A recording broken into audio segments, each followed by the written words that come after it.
Welcome to Vanguard, where humans aren't the underdogs. We're the endgame. Enjoy the journey. The stars stretched across the void like a cold, glittering ocean, their distant light too feeble to warm the steel heart of the bleeding Talon. Captain Zethor stood at the center of his bridge, 4 hands clasped behind his back, eyes fixed on the vastness before him. Space had never frightened him. It belonged to hunters, not to the timid. His ancestors had stalked prey across 20 systems, carving their stories into the bones of weaker civilizations. His lineage was carved from dominance and fed by conquest. The bridge hummed with the steady pulse of a predator ship, engines low and coiled with potential, shield projectors crackling with restrained violence. The Kinar crew moved with the silent confidence of apex beings, their thick, armored hides glinting beneath the red illumination. Each heavy step vibrated through the floor, like an animal pacing before the kill. "Long-range contact, Captain," called the sensor officer, a young Kinar whose crest plates were still smooth and unscarred. His voice carried the thrill of discovery. "One vessel, Sector 947, slow vector, civilian signatures." Zethor's mandibles curled upward, a smile by his species standards. He stepped toward the holographic display as the image sharpened into a boxy silhouette. "What ship dares to wander so far from safety?" he rumbled. "The profile matches Terran design," the officer replied. "Freighter class, registration, Perseverance." The murmurs that rippled across the bridge were tinged with anticipation. Terrans were known, but not hunted. They traveled in clusters like herd beasts, armed convoys guarding each other. They avoided confrontation. They preferred negotiation and trade, not bloodshed. But today, one drifted alone. Zethor felt the intoxicating pull of opportunity. First mate Voss moved to stand beside him, older, heavier, scarred from decades of survival. Voss did not smile. He rarely did. "We have never taken a Terran ship," he said quietly. "Because we have never found one isolated," Zethor replied with a low, thunderous laugh. "Today the stars favor us." He pulled up a detailed scan of the Terran vessel. Weak shields, pathetic weapons, slow drive systems.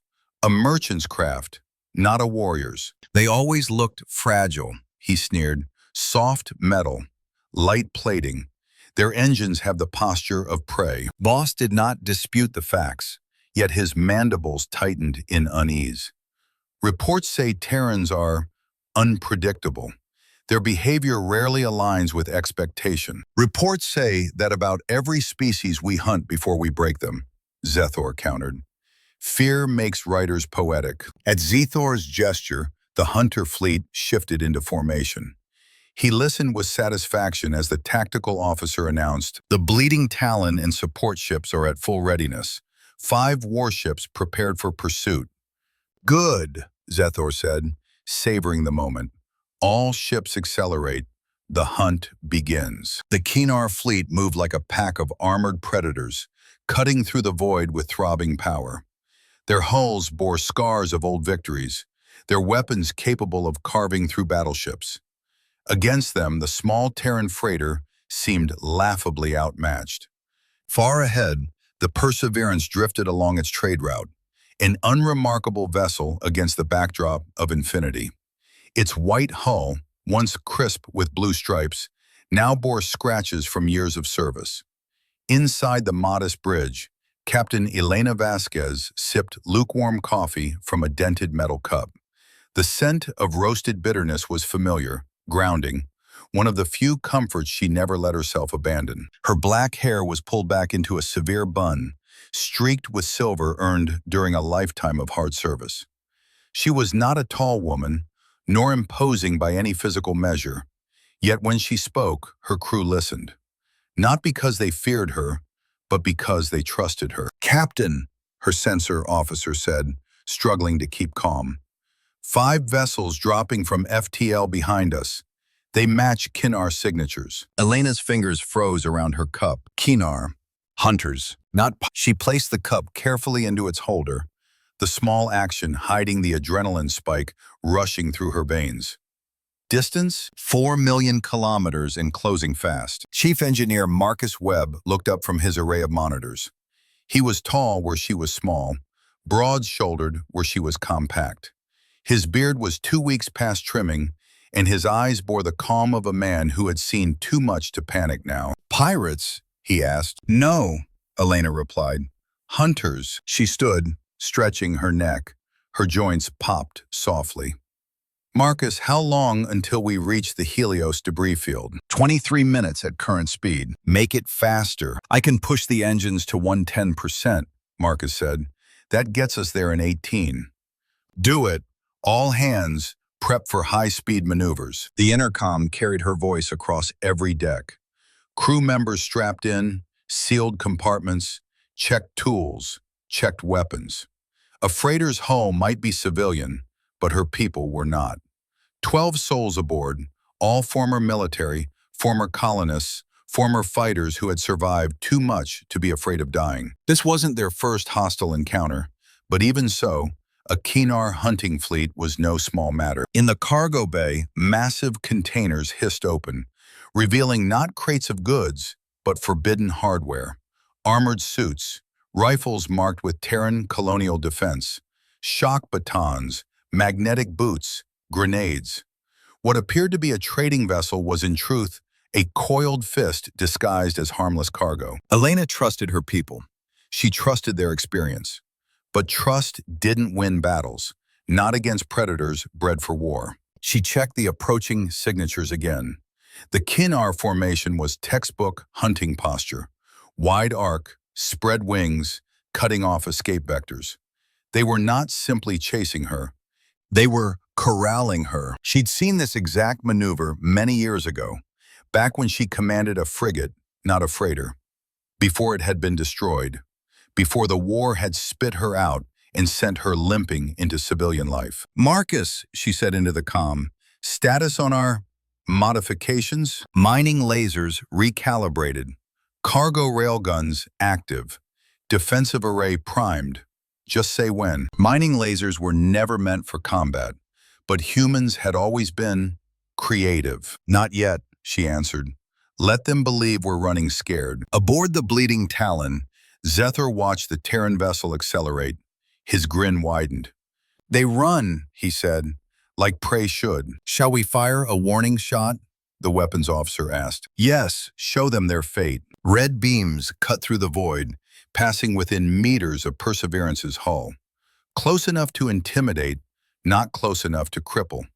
A classic opening move of the Kinar hunt. Inside the freighter, the crew flinched as light streaked past the windows. They're not playing, the helmsman muttered. No, Elena said quietly. They think they've already won. The freighter continued toward the Helios debris field, a graveyard of shattered warships and forgotten machines. Elena's eyes flicked toward the tactical display. She knew that graveyard well.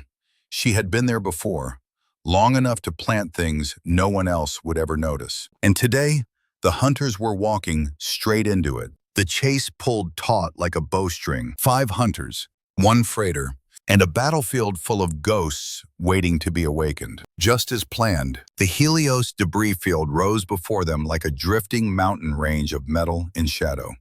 Twisted hulls, shattered engines, splintered armor of long-dead ships. A perfect place for prey to die, or for hunters to be buried. Elena took a breath. Time to begin. The freighter plunged into the field, weaving through jagged remnants of forgotten wars. Behind them, the Kinar ships followed without hesitation. Zethar leaned forward with hungry anticipation. The prey runs into the graveyard, he said, and we run them to ground. He believed victory was moments away. But Elena Vasquez, veteran of wars the galaxy had already forgotten, knew better. Because the dead of Helios were about to rise, and they would not rise for the hunters. They would rise for the humans.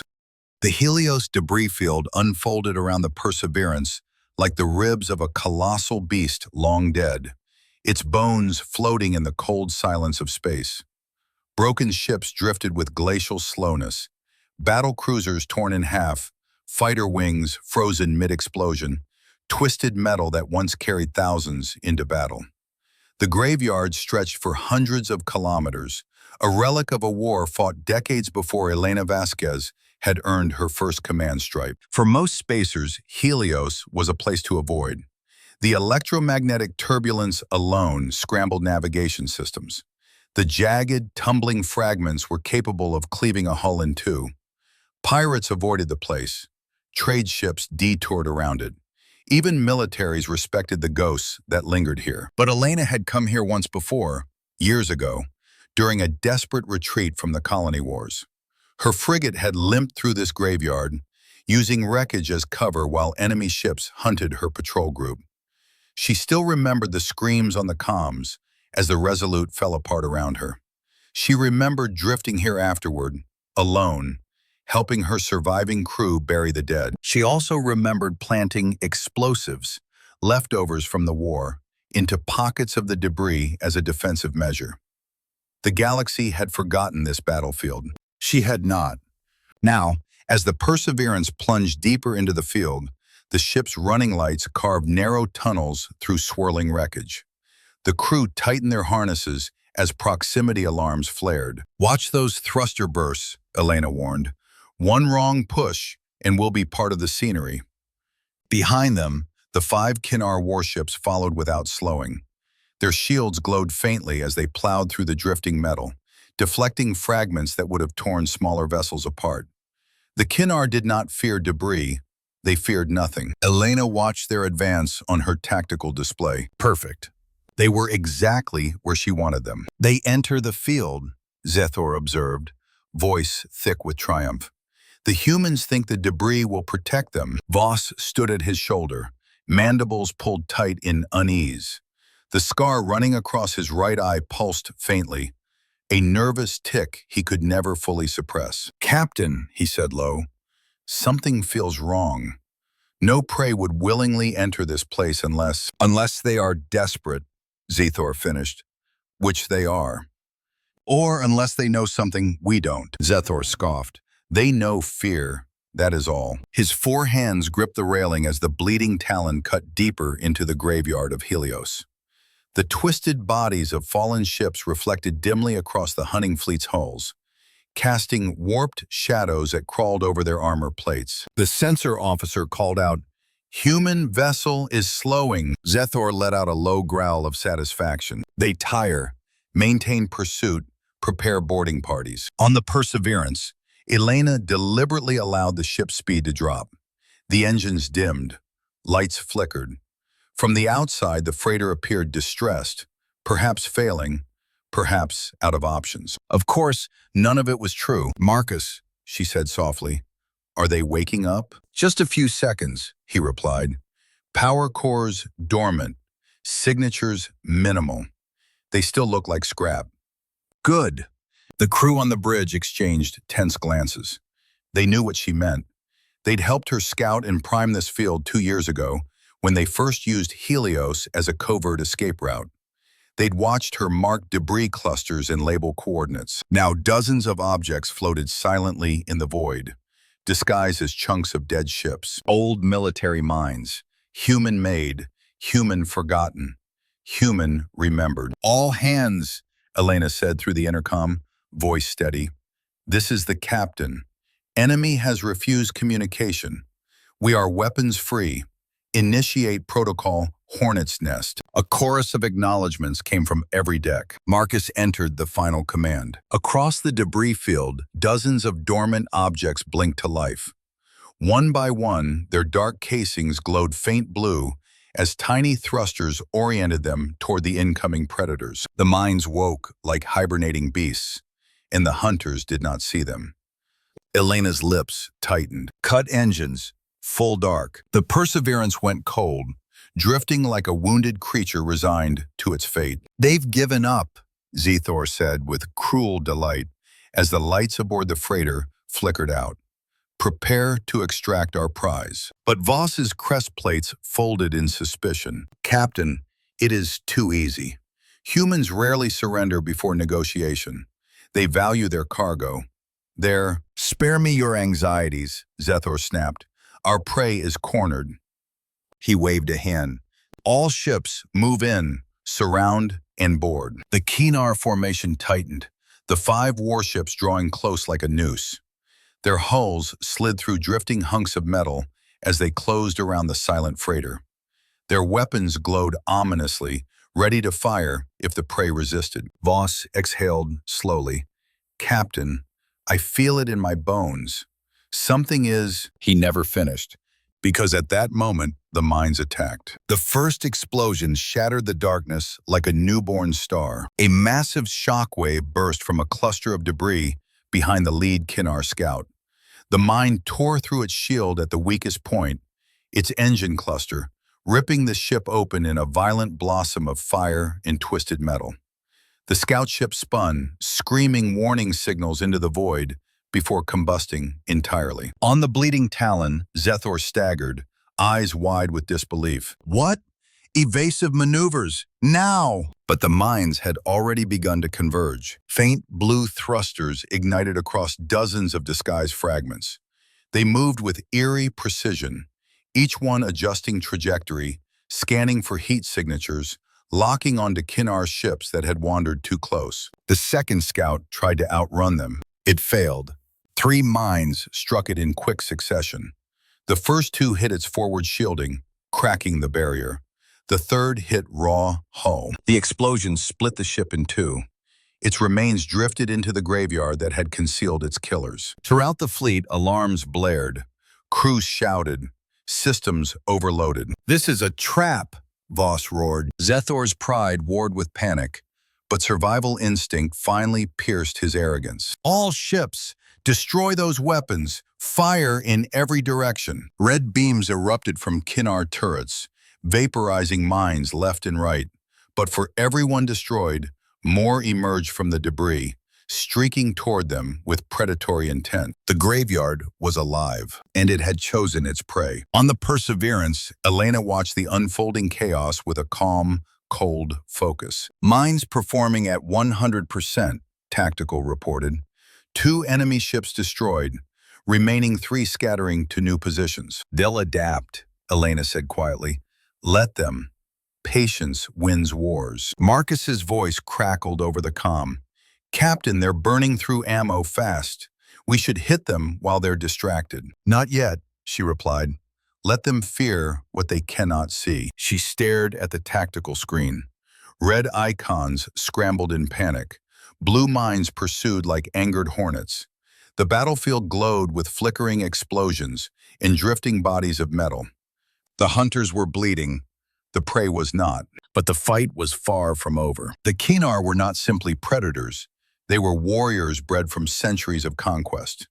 And even cornered beasts fought ferociously. As the mines thinned, Elena knew the real battle was about to begin. And the Kinar would not fall for the same trap twice. "Prepare for Phase 2, she said. Her crew, hardened by years of service, tightened their grips on their stations. Outside, the Kinar ships regrouped, fury replacing fear. The bleeding Talon's engines flared like the heartbeat of a wounded monster ready to strike back. For the first time in his life, Captain Zethor understood a bitter truth. Someone had turned the hunt against him. Someone had outthought a Kinar captain. A human. The debris field fell quiet again, but the silence was no longer peaceful. It was the silence before something worse. The silence of predators realizing they were not the only hunters in the void. The Helios Graveyard burned with lingering fire as the last of the mines detonated, lighting the debris field with orange bursts that rippled across fractured metal. The chaos outside gave way to a heavy, ominous lull. But inside the Perseverance, the real battle was just beginning. The deck vibrated under Elena's boots as she strode across the bridge, the distant thud of explosions echoing through the hull. Even with 2 Kinar ships destroyed, 3 remained, and each one was furious, humiliated, and dangerous. "Status?" Elena demanded. "Shields stable," the helmsman replied, though his voice trembled. "But they're maneuvering around us. They're trying to flank." Of course they were. Hunters didn't retreat after being wounded. They closed in. And wounded predators were the most aggressive of all. "Marcus," she said into the comm. "Report." The engineer answered immediately, breathless. "We're holding for now. Power flow stable. But if they breach the hull in the wrong section, they won't, Elena cut in. We're not finished. Her tactical officer glanced up. Captain, they've stopped firing. Elena froze. Stop firing meant one thing. They're preparing boarding, she said. Confirmed, sensors added. Multiple pods launching from 2 ships. Fast, armored signatures. The temperature on the bridge seemed to drop.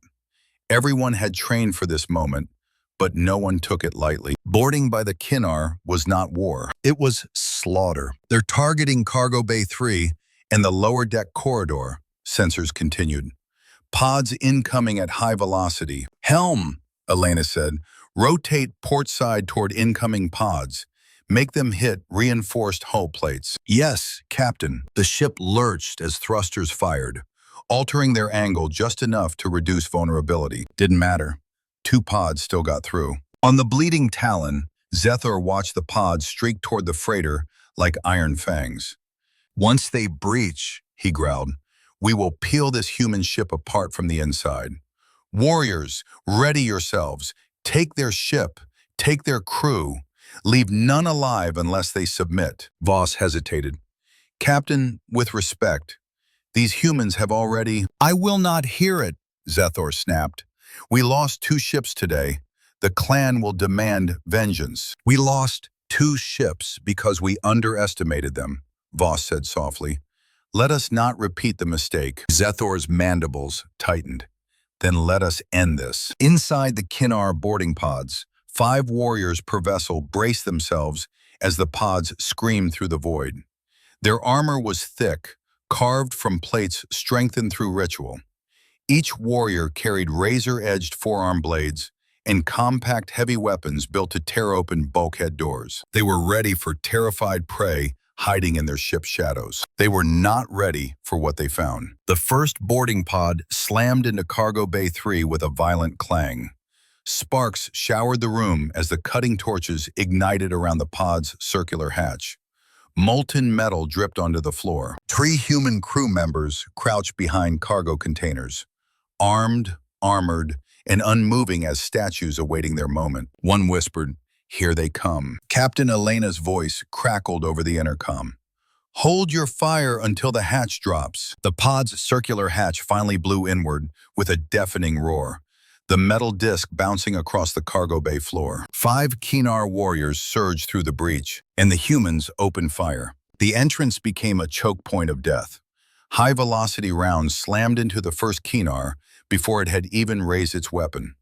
Its armored chest plates snapped inward, and it fell backward into its own comrades. The second warrior stepped forward, roaring, but 2 rounds caught it in the throat, dropping it where it stood. The third managed to leap fully into the bay, muscles coiled, blades extending. But one of the human crew fired a burst into its shoulder, spinning it around. Another crew member took the kill shot. Grenade shrapnel peppered the walls, echoing through the cargo bay. The remaining 2 Kinar scrambled for cover behind machinery, howling in rage. They had expected helpless prey. They had found soldiers. On the lower deck corridor, Marcus Webb crouched behind a reinforced support beam, pulse rifle braced against his shoulder.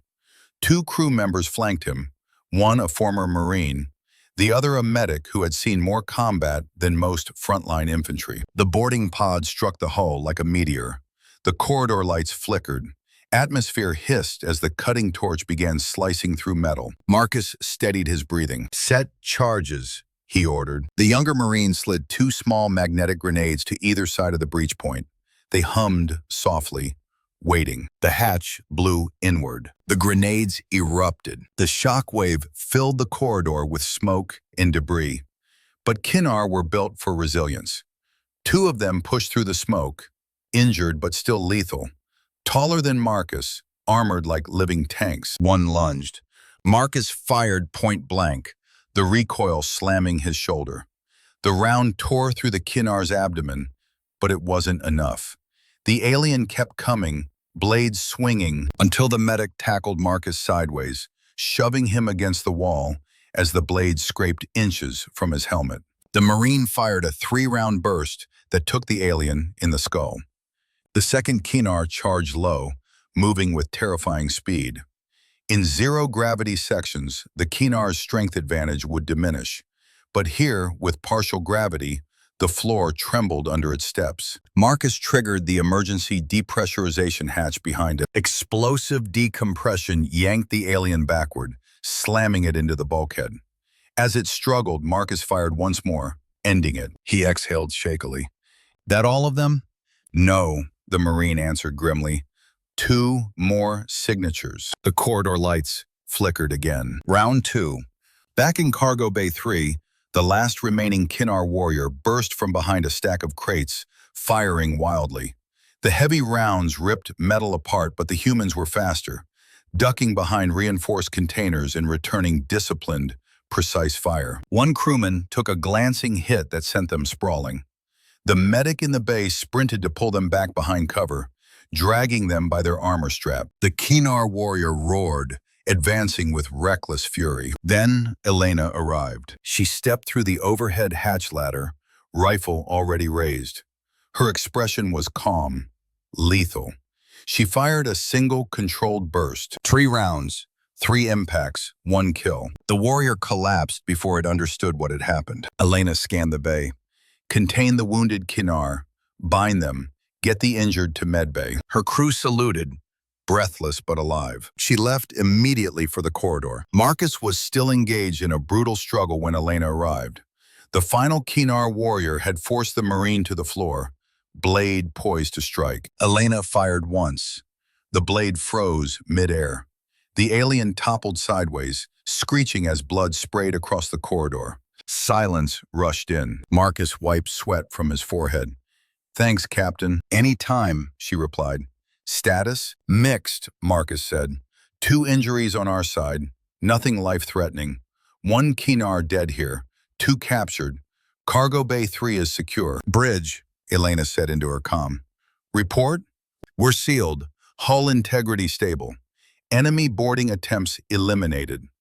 Elena allowed herself a quiet breath, but only for a moment, because battles rarely ended neatly. The Kinar still had ships, weapons, vengeance. She headed back toward the bridge at a brisk pace, boots clanging against steel. On the bleeding Talon, Zethor's fury echoed through the entire ship. They failed?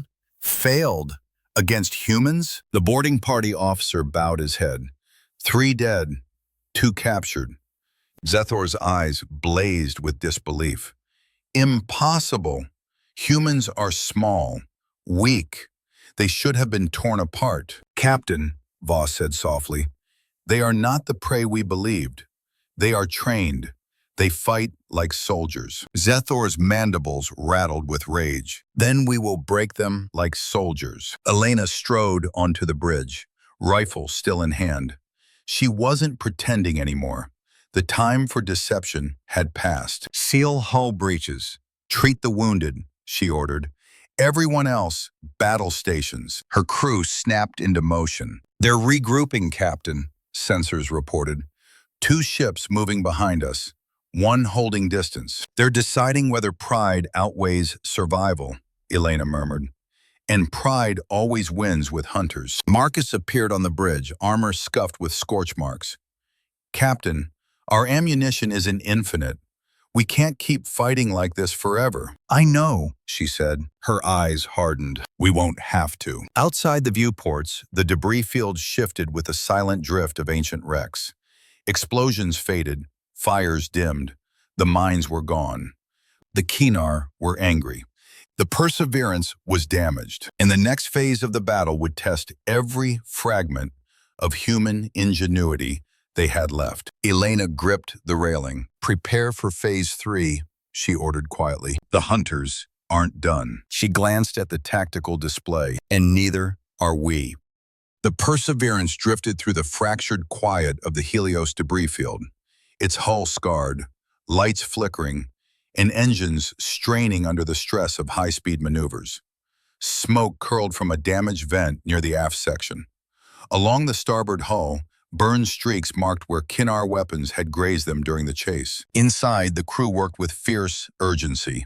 Sparks showered engineering consoles. The air carried the mixed scent of ozone, coolant, and adrenaline. Elena Vasquez stood at the center of her bridge, eyes fixed on the tactical screen. 3 Kinar warships remained, one lightly damaged, one heavily wounded, and the bleeding talons still burning with humiliating rage. Shields at 68%, the defense officer reported. But if they concentrate fire again, they will, Elena said calmly. The Kinar weren't just regrouping. They were hunting with renewed purpose. Pride, once wounded, demanded blood. Marcus, she said into the internal comm, how bad is it? His voice came through static, edged with exertion. Engines holding, but don't ask for anything fancy. We're running hot. Too hot. And Captain, ammo is the real problem. How low? Mining lasers are at 40% capacity, 15 minutes of sustained fire, max. Railguns have 20 shots left. 20 shots against 3 warships bred for domination. The bridge crew exchanged uneasy looks. Elena didn't flinch. We've faced worse, she said softly. The truth was, she wasn't sure they had. But morale was a resource, sometimes the most important one. On the tactical screen, the Kinar ships shifted again, forming a triangular kill zone around the Perseverance. Their engines roared as the vessels moved into attack formation. They're committing to a coordinated strike, said the helmsman. All 3 angle of attack vectors locked. Elena nodded. Of course they are. A beat of silence passed. Then she took a deep breath. Open encrypted file package Echo 1. Her tactical officer's eyes widened. Captain, those are contingency plans. They are, she said. And we've reached the contingency. Marcus burst onto the bridge, face streaked with grease, breath heavy. Captain, I heard the order. You can't be considering. She turned to him, expression steady. We're outgunned, outnumbered, and running out of time. What choice do we have? That equipment is meant for the colony defense forces, Marcus argued. If we deploy it here, New Terra gets nothing. We'll be showing up empty. If we don't deploy it, Elena said evenly, we won't show up at all. The crew exchanged glances. No one questioned her further. Authorization code Vasquez 77 Alpha, she said, unlocking the sealed manifest. Open containers 17 through 34. In the cargo hold, massive reinforced crates hissed open as robotic arms slid across the chamber. The interior lights brightened, reflecting off sleek armored hulls. 20 combat drones, each the size of a small vehicle, covered in matte plating, their surfaces marked with Terran military serial codes. Their eyes, dark sensors embedded in their fronts, remained unlit. For now. Prep launch sequence, Marcus ordered into the comm. Clear the bay. Crews scrambled out of the hold as metal clamps disengaged, and the drone racks shifted into position.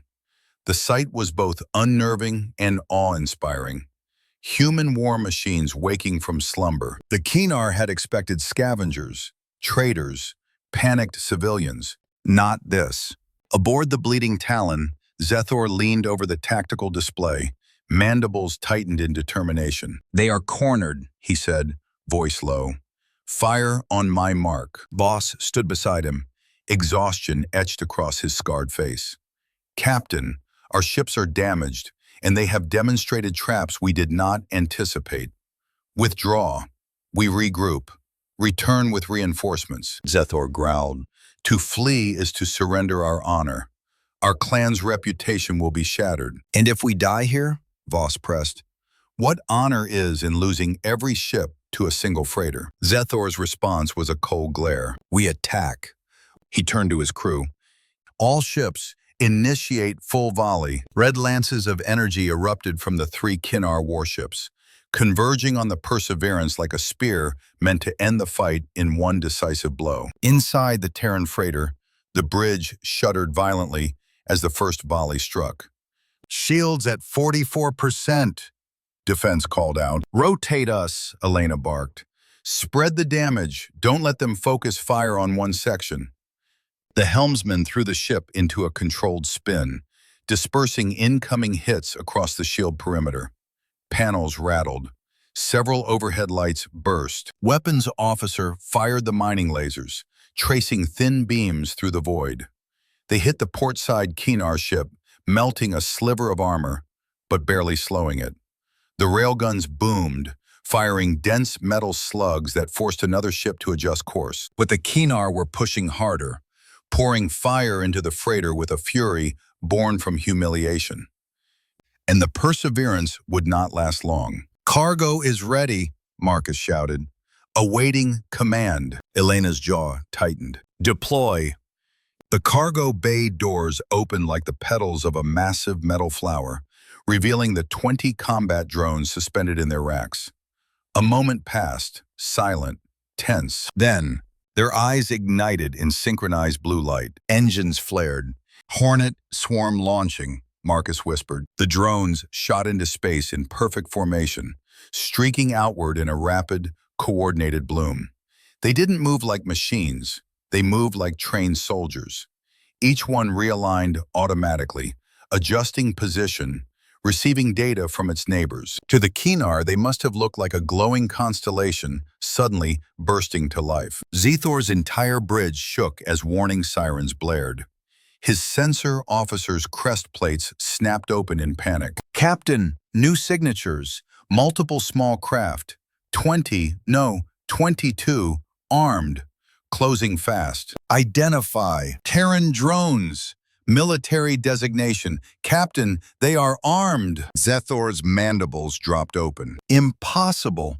This is a freighter." But the battlefield did not care what he believed. The drones descended upon the Kinar formation like a swarm of angry hornets. The first drone fired a cluster of micro-missiles that hammered the weakened Kinar scout ship.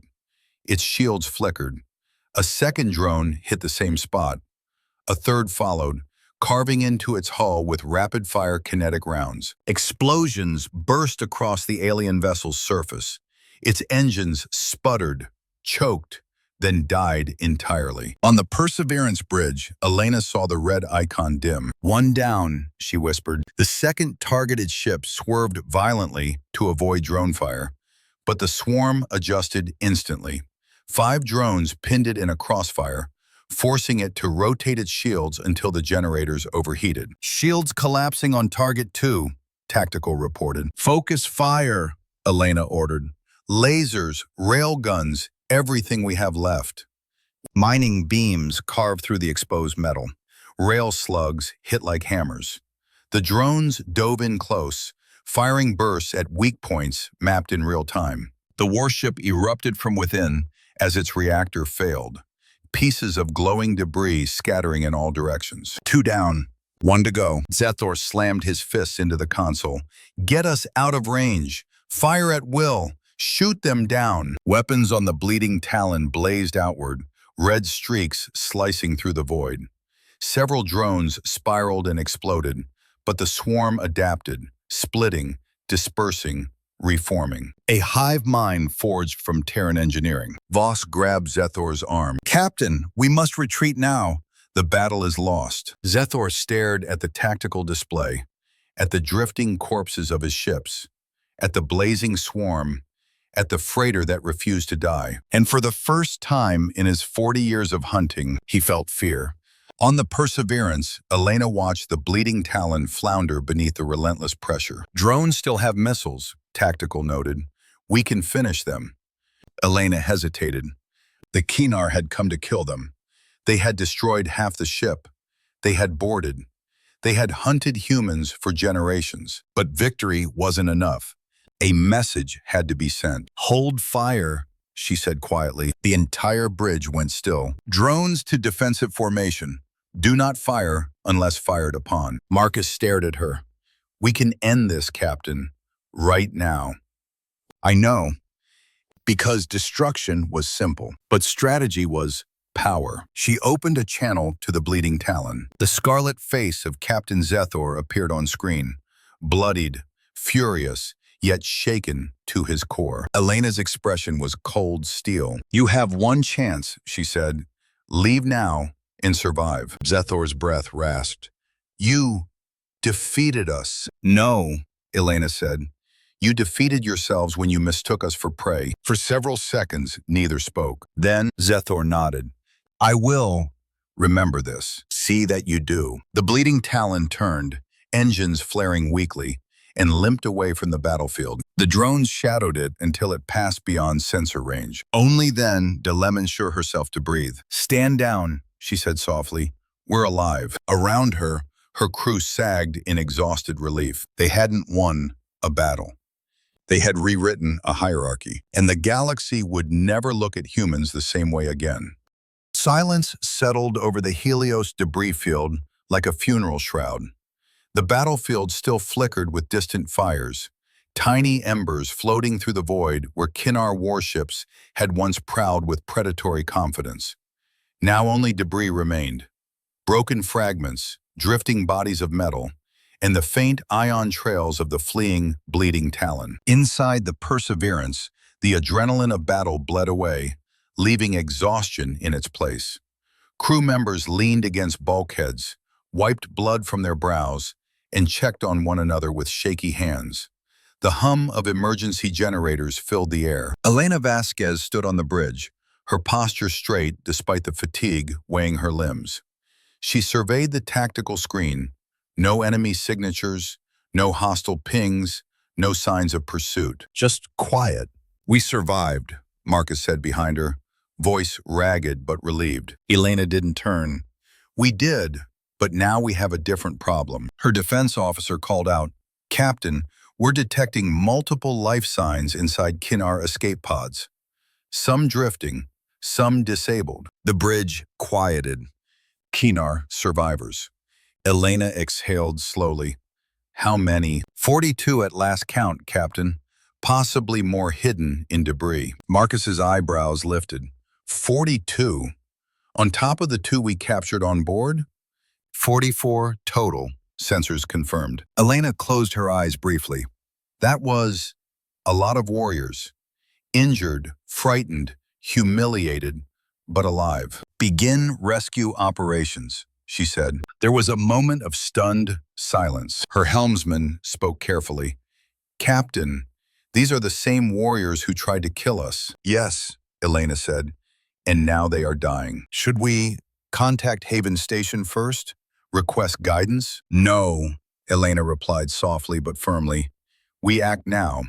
We follow galactic law." Marcus studied her face, then nodded with weary acceptance. Rescue teams are suiting up. The cargo bay transformed into a temporary triage center. Emergency stretchers lined the floor. Portable medical scanners beeped as Sarah Chen, the ship's medical officer, rushed from one patient to the next. Human crew members, bruised and exhausted, carried Kinar survivors onto gurneys. The Kinar looked larger than ever up close, towering forms with thick armored hides, four-fingered hands, and cruel-looking mandibles. But now they were broken, burned, bleeding, their armor cracked from explosions or melted by drone fire. Some hissed in fear as humans approached. Others glared with disoriented fury, but none resisted. They knew they were beaten. Sarah rolled up her sleeves and knelt beside a wounded Kinar warrior whose chest plate had been shattered inward. His breathing was labored, bubbling through blood. He flinched as she reached for him. "Why, you help us," he rasped in broken standard. "We attack you." Sarah didn't look away. "Because you're hurt, and because we're not murderers." The Kinar's mandibles twitched. "Kinar do not help defeated enemies." "We are not Kinar," she said simply. She applied a bone stabilizer. The device hissed, aligning his fractured ribs with gentle magnetic force. His eyes widened in shock at the relief. Another wounded survivor spoke from a stretcher nearby. "Humans, strange.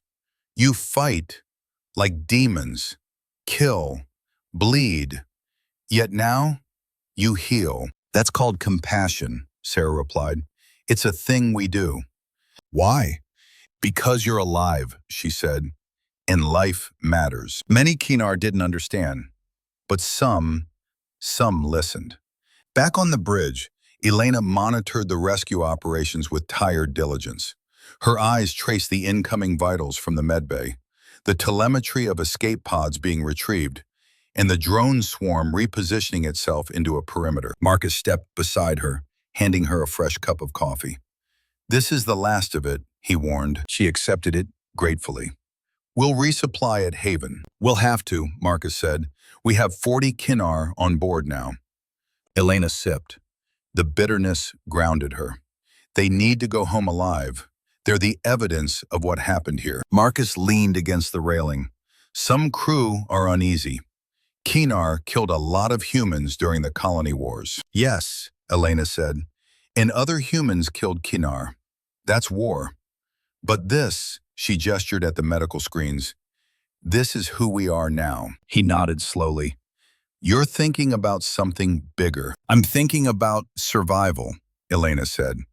If word spreads that we killed wounded warriors, every species in this sector would see us as butchers. And if word spreads that we saved them, then they'll see us as something they underestimated. Marcus smirked.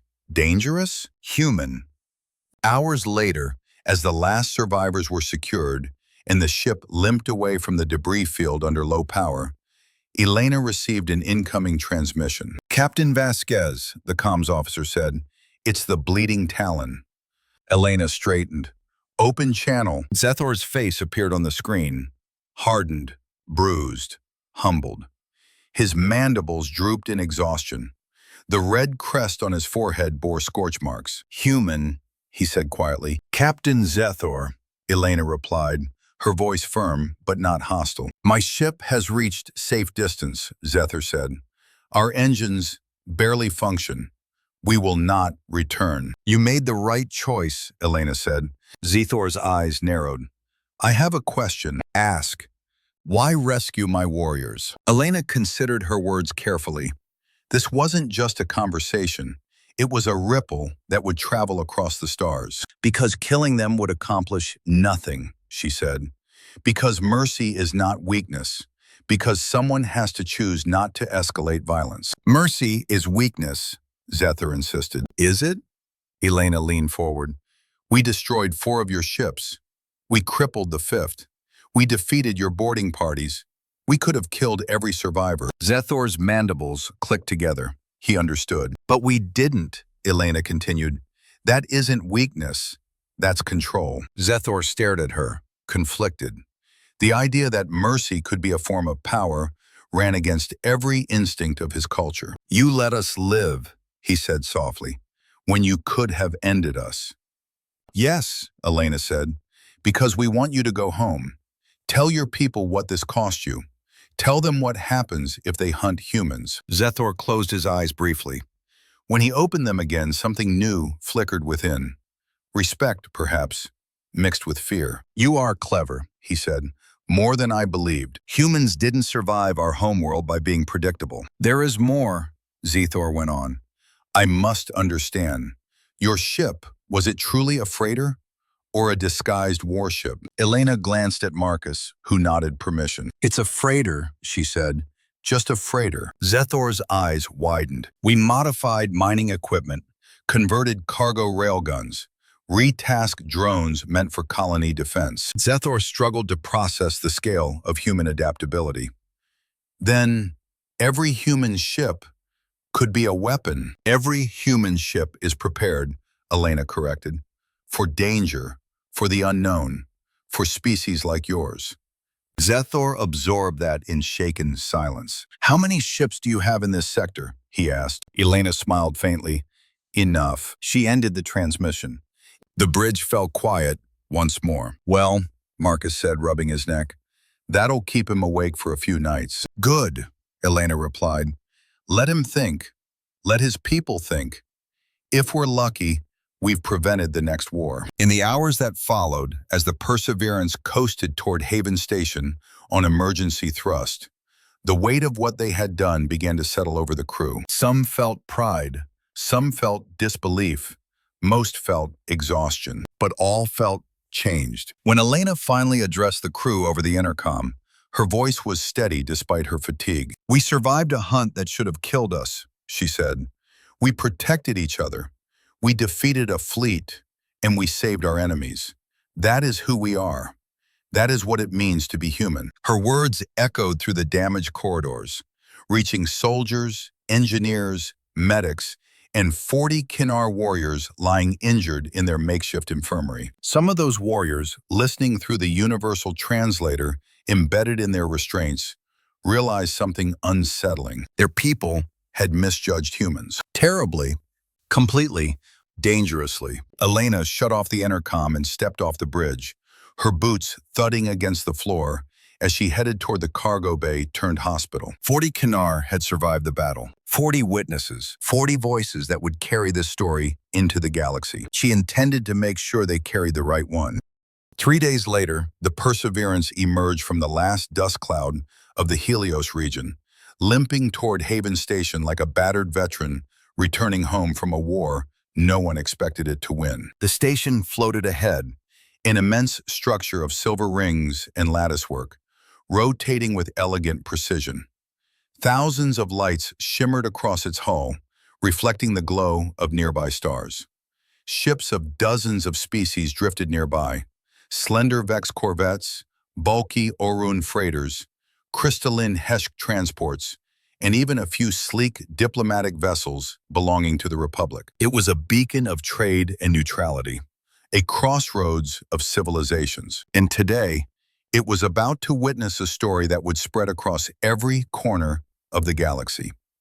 On the bridge of the Perseverance, Elena stood tall despite her exhaustion.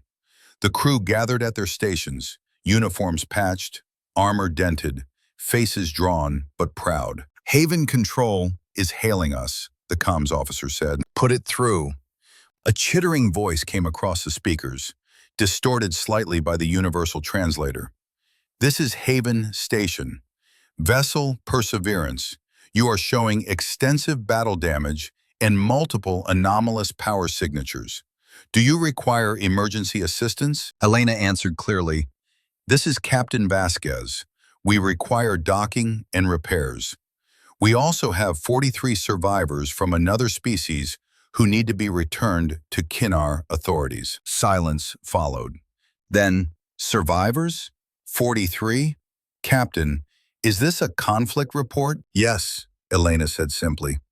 "A full report will be transmitted upon docking." Haven Control sounded genuinely shaken. "Understood, Perseverance. You are cleared for Docking Bay 7. Medical teams are en route." The channel closed. Marcus exhaled. "It begins." Elena straightened her uniform. "Prepare for entry." The Perseverance approached the docking port under low thrust. The landing clamps extended, catching the freighter with a metallic clang. The hull shuddered as the airlocks aligned and sealed. Inside the station, a crowd had already gathered. News traveled fast on Haven. Rumors traveled faster. By the time Elena stepped onto the docking ramp, representatives of at least 8 species had arrived. Some curious, some alarmed, some openly skeptical. Behind them, dozens of civilians pressed forward to catch a glimpse of the Terran vessel that had survived a Kinar hunting fleet. Marcus and Sarah flanked Elena as she stood before the crowd. The three looked like a mismatched trio of war heroes.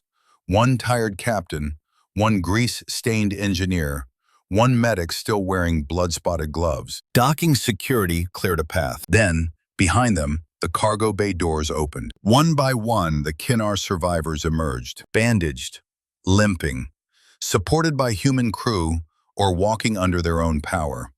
Not prisoners, patients. Gasps rippled through the crowd. The Kinar were giants compared to most species. Even wounded, they radiated primal strength. Seeing so many in one place was intimidating, but the shock came from something else entirely. They were alive, and they were being escorted gently, almost respectfully, by humans. Murmurs buzzed across the docking level. Impossible. A human freighter did that?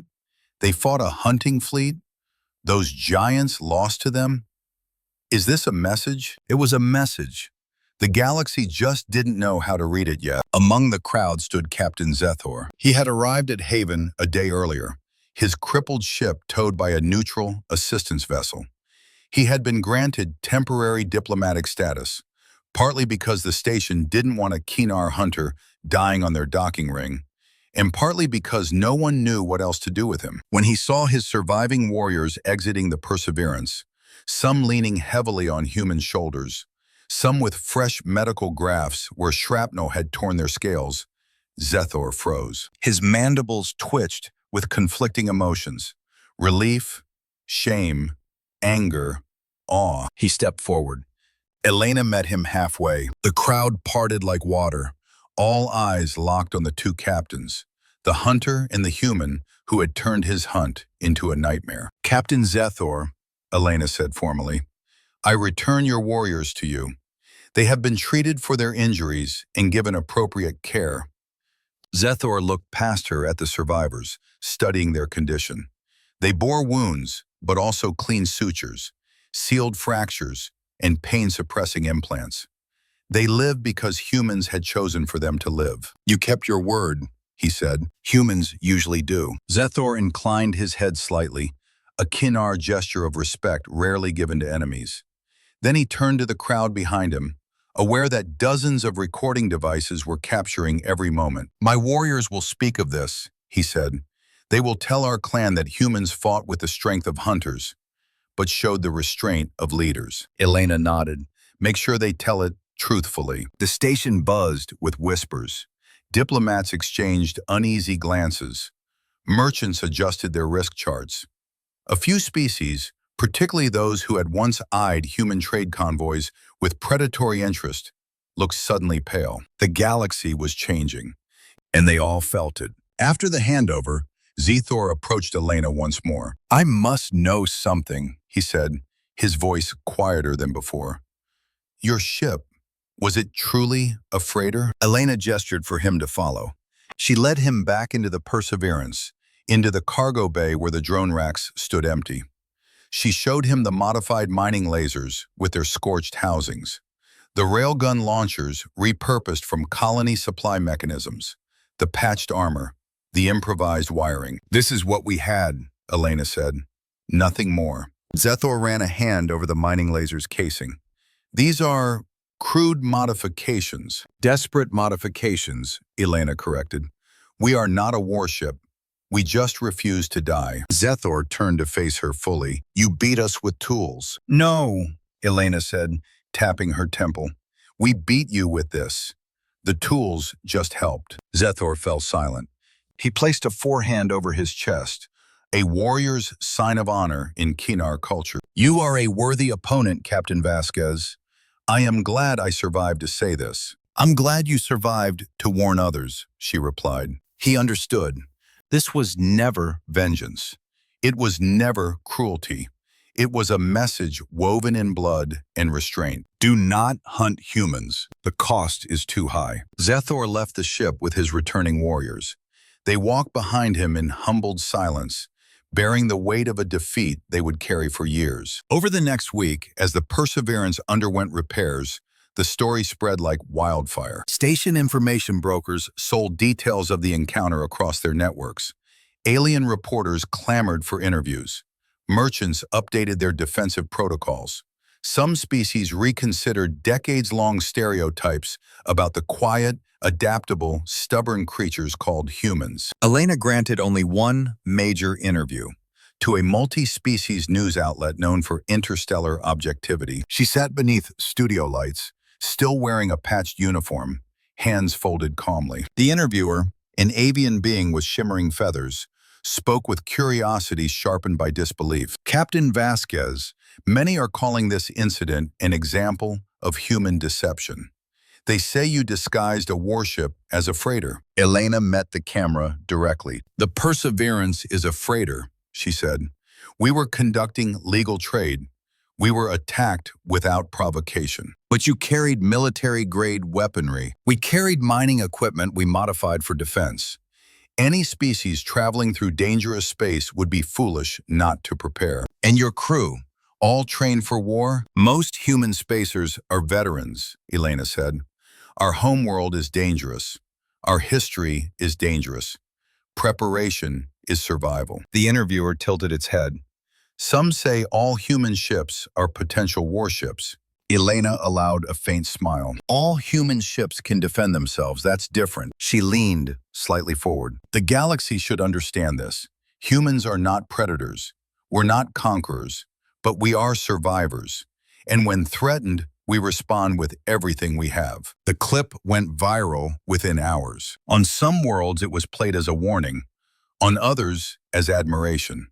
On a few, as inspiration. A single freighter had defeated a hunting fleet, and the galaxy would never forget. 2 weeks after arrival, with her hull patched and systems restored, the Perseverance prepared to depart Haven Station.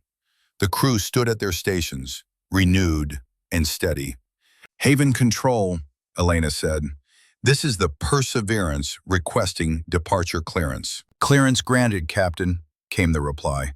"Safe travels, and thank you for what you've done." The ship disengaged from the docking clamps and drifted away from the station. Barely minutes into open flight, sensors pinged. "Captain," the officer said, "multiple ships adjusting course toward us." Elena's hand hovered over the weapon console, but the identification transponder illuminated. "Human merchant vessels," the officer said.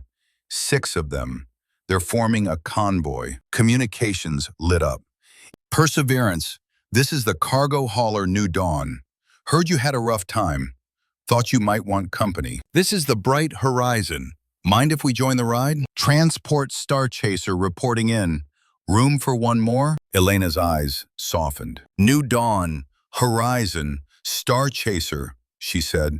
"Your company is welcome." The ships formed a loose constellation around the Perseverance, their lights bright against the void. Humans showing the galaxy another truth. They didn't travel alone. Marcus stood beside Elena. A convoy wasn't part of the mission plan. "No," Elena said, "but it's part of who we are." She opened a ship-wide channel. "All hands, this is the captain. We survived a hunt meant to erase us. We stood against predators and endured. We showed strength, not cruelty. Mercy, not surrender." Her voice carried through every corridor. "This is who we are. This is what we bring to the stars. Humanity is not prey. Humanity is not passive. Humanity is not to be hunted." Her final words rang with calm, undeniable power. "We're human. Start remembering that." And as the convoy jumped into the dark, streaking toward distant space, the galaxy began adjusting to a new reality. Humans had entered the stage, and the rules would never be the same again.